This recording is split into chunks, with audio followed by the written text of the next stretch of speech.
ছেলে BCS cadre হবে এমন স্বপ্ন ছিল সোনারঘাট উপজেলার আমু চা বাগানের শ্রমিক ও গ্রাম পুলিশ অনিরুদ্ধ বারাইকের। তবে হঠাৎ ঢাকা বিশ্ববিদ্যালয়ের জগন্নাথ হলের ছাদ থেকে পড়ে ছেলের মৃত্যুর খবর পেয়ে হতবাক তিনি। ঢাকা ভার্সিটিতে পড়তো।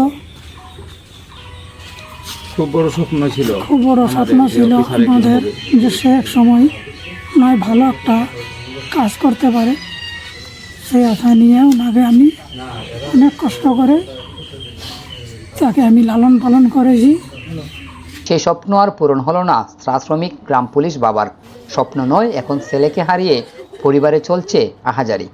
মা অনিমা বারেক তো কিছুক্ষণ পরপরই হারিয়ে ফেলছেন জ্ঞান। বাবা সঞ্জু বলে বলে মূর্ছা যাচ্ছেন বারবার।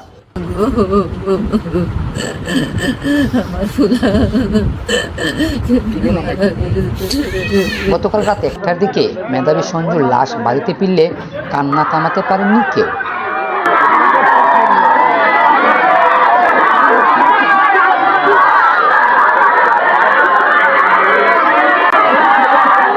সঞ্জু বারাইক চা শ্রমিকের সন্তান হলেও পরিবারে তাকে নিয়ে স্বপ্ন ছিল অনেক বড়।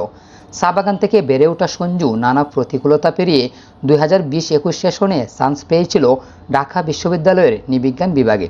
তবে হঠাৎ সঞ্জুর এমন মৃত্যু যেন মেনে নিতে পারছেন না তার পরিবার ও স্বজনরা জানান, মৃত্যুর পূর্বে ভুল বুঝতে পেরেছেন বলে সকলের কাছে ক্ষমা চেয়ে ফেসবুকে স্ট্যাটাস দেন সঞ্জু।